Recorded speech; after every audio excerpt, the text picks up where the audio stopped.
अपने नाम से घर बैठे दुआ करवाना चाहते हैं, इलाज करवाना चाहते हैं या ऐसा धागा बनवाना चाहते हैं। हुजूर बेशक आप दिलों के हाल बेहतर जानते हैं मौला। गुलामी की लाज रखिए गरीब नवाज।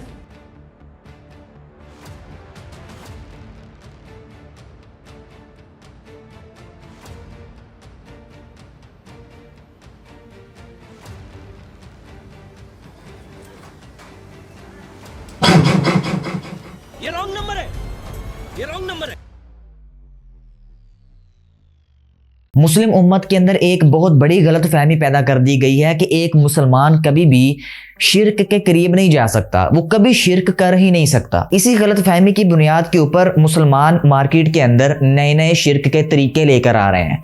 कभी कब्र की पूजा करके, कभी किसी दरबार की पूजा करके, कभी लोटों की पूजा करके, कभी बुत की पूजा करके, कभी लेटे हुए इंसान की पूजा करके, कभी तकिए की पूजा करके, वगैरह वगैरह। आपको मार्केट के अंदर ऐसे बहुत सारे फेक पीर और फेक बाबाज मिल जाएंगे जो अपनी प्रस्तश करवाते हैं। हत्ता कि आपको ऐसे भी बहुत सारे लोग मिल जाएंगे जो कब्रों को भी जाकर डायरेक्ट सजदा कर देते हैं। और जहालत की इंतहा का आप यहां से अंदाजा लगा लें कि उस कब्र वाले को लोग गरीब नवाज कहकर पुकारते हैं। मेरे हम अजीज दोस्तों, असल में गरीब नवाज का मतलब है गरीबों को नवाजने वाला, देने वाला। और हर साहिब इल्म ये बात जानता है कि कभी भी कब्र के अंदर लेटा हुआ इंसान किसी को नवाज नहीं सकता, किसी को दे नहीं सकता, चाहे वो जितनी मर्जी पहुंची हुई हस्ती ही क्यों ना हो। शिर्क इस कदर अजीम गुनाह है कि इस्लाम के अंदर तो यहां तक सुनने को मिलता है अहादीस और कुरान की रोशनी में कि ये बाल से ज्यादा बारीक है, कि जब इंसान करता है तो उसको बिल्कुल भी पता नहीं लगता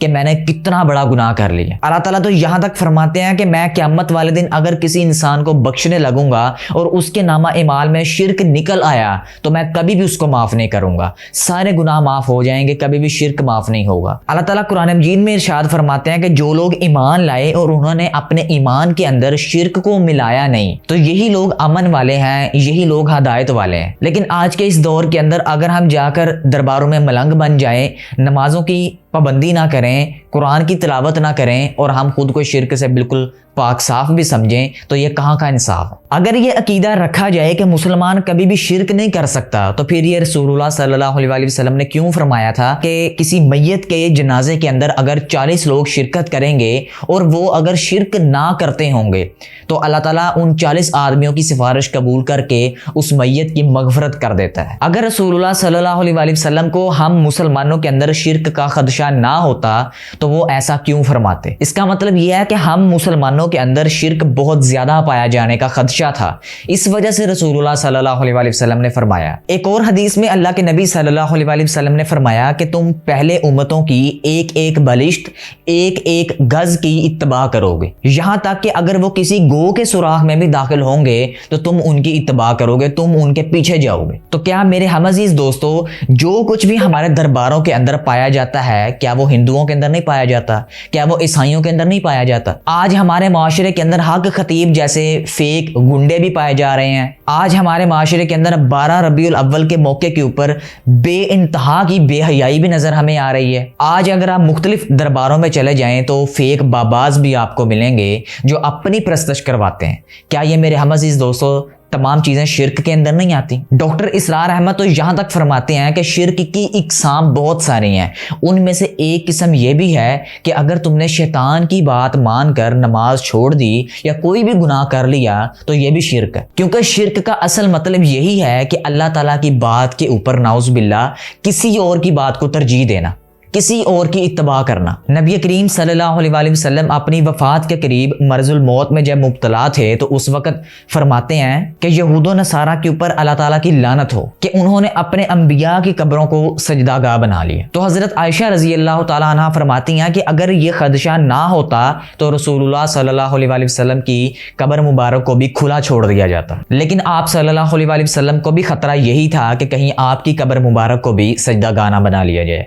इस वजह دنیا سے چاروں اطراف سے بالکل ڈھک دی گئی۔ آج ہمارے معاشرے کے اندر ایسی ایسی کرامات ہمیں سننے کو ملتی ہیں اپنے باباؤں کی کہ جو کرامات نہ رسول اللہ صلی اللہ علیہ وسلم کو ملی، نہ صحابہ کرام کو ملی، نہ آگے اماموں کو ملی۔ لیکن کچھ عرصہ پہلے اس دنیا سے جانے والے بابا جی کو اللہ تعالیٰ نے ایسی ایسی کرامات عطا فرما دیں کہ وہ رسول اللہ صلی اللہ علیہ وسلم کے اوپر بھی فوقیت کر گئی، نعوذ باللہ۔ میرے عزیز دوستو، اصل میں آج جو ہمیں اسلام کا چہرہ دکھایا جاتا ہے، نہ تو وہ رسول اللہ صلی اللہ علیہ وسلم کے اسلام والا ہے، نہ وہ صحابہ کرام کے اسلام والا ہے۔ ہمیں احادیث سے دور رکھا جا رہا ہے، ہمیں قرآن سے دور رکھا جا رہا ہے۔ تھوڑے دن پہلے جو ایک فیک بابا جسے حق خطیب کے نام سے دنیا پہچانتی ہے، اس کو اقرار الحسن نے ایکسپوز کیا۔ میرے عزیز دوستو، ایسے لوگ ہی ہوتے ہیں کہ جو معاشرے کے اندر فتنے کا سبب بنتے ہیں۔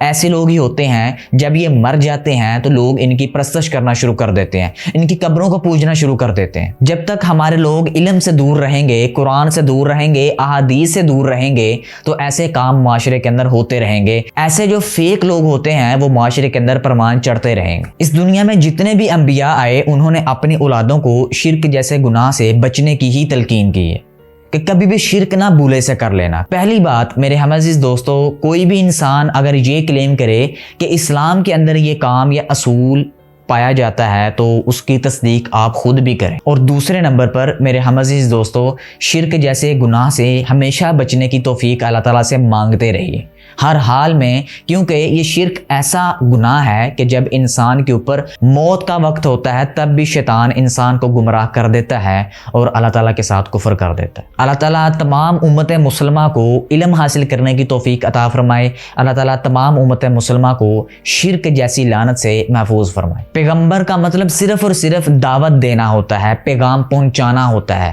لیکن پیغام کس کا پہنچانا؟ صرف ایک اللہ کا، ایک اللہ کو ہی زندگی میں ماننا۔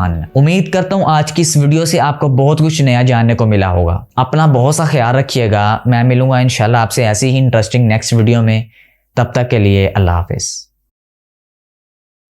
اور اگر اللہ تم کو کوئی سختی پہنچائے تو اس کے سوا اس کو کوئی دور کرنے والا نہیں، اور اگر نعمت و راحت عطا کرے تو کوئی اس کو روکنے والا نہیں۔ وہ ہر چیز پر قادر ہے اور وہ اپنے بندوں پر غالب ہے، اور وہ دانا ہے، خبردار ہے۔